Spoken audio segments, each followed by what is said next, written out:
Against the backdrop of that trip, allies do continue to ramp up military support for Ukraine, though. Poland, in particular, now says it will send its neighbor fighter jets. A month ago, Poland was insisting it could only do so in concert with other allies. I spoke to Cabinet Minister Adam Niedzielski in an exclusive interview earlier. I started off by asking him what's behind that decision.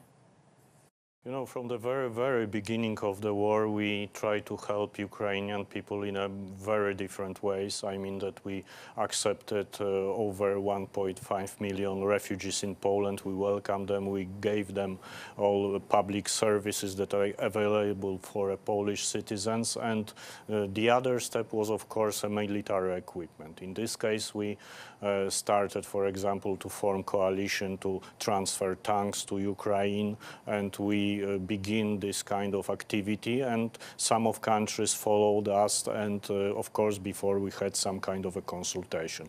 We applied the same model in the case of jets. We are trying to present a position that of course we are ready to transfer jets, but we also have to make some kind of consultation with our allies, and to be honest, we of course are after consultation, but nevertheless is the result of the consultation we will transfer those jets to Ukraine, because the most important issue for us is that this is also our war.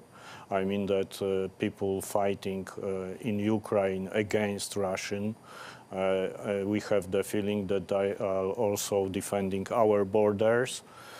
So this is not the case of too much discussion. We have simply to help them.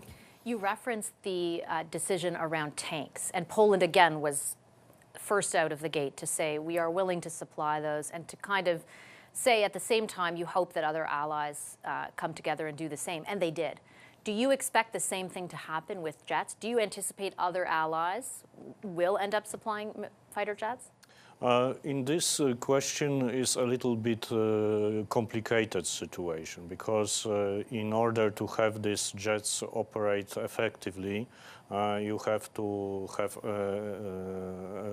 adequate infrastructure, I mean pilots trained.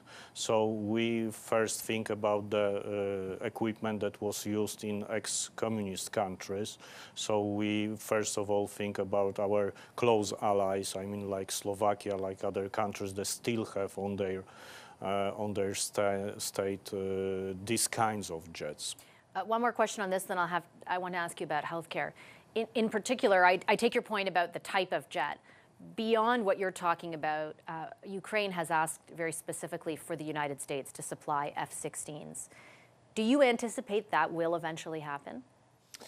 You know, we can see from that time, from the case of tanks, that sometimes situation changes very dynamically.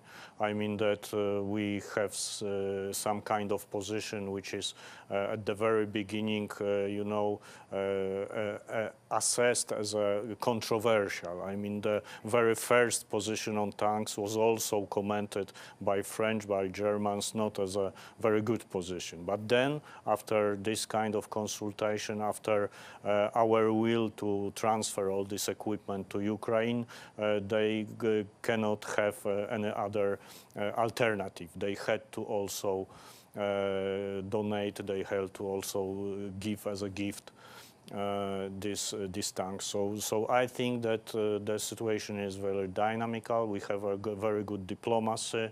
Our Prime Minister, President, and the Minister of Foreign Affairs really make a lot of talks with our allies, and I think that until now we are quite effective. So I think that we can be effective also in the future. You oversee Minister Healthcare in Poland, and you mentioned that Poland has welcomed 1.5 million refugees, now more than a year, of course, after the war started. So many of them initially came through Poland in the first place. I was reading that your country has many of the same challenges that our country does in the healthcare system, a shortage of doctors, for example, yes. Things like, how are you able to absorb all the extra people who need healthcare in Poland? First of all, we defined a very specific model for this kind of healthcare. I mean that we try to transfer those patients that require long-term treatment to other countries. So we organized a special hub near Rzeszów, which is dedicated to patients who are transferred to other European countries. The idea behind this model is that we have all the time have some potential of accepting patients from Ukraine, because in case any crisis happens, we have to be ready to accept patients. So the first assumption is that we try to transfer part of these patients, especially that require long-term treatment, to other countries. The second issue is that we try to help Ukrainian patients in that way that we do not only accept them near the border. We try to transfer them to the other parts of Poland. And just finally, before I let you go, Minister, another thing we have in common, or that we do in common, is train medics in Poland who are going to help out with people who are injured in Ukraine. In fact, I believe Canada just sent some more to Poland. What can you tell us about that? Yes, this is a very important project for Poland, of course, but this is a very important project for Ukraine. I mean, there is a huge demand for training for Ukrainian doctors, especially in that area of battlefield medicine. I mean, they have their own experience, but still they need a training, an exchange of experience. So Poland is also a hub for training, not only for logistics, for patients, but also for training.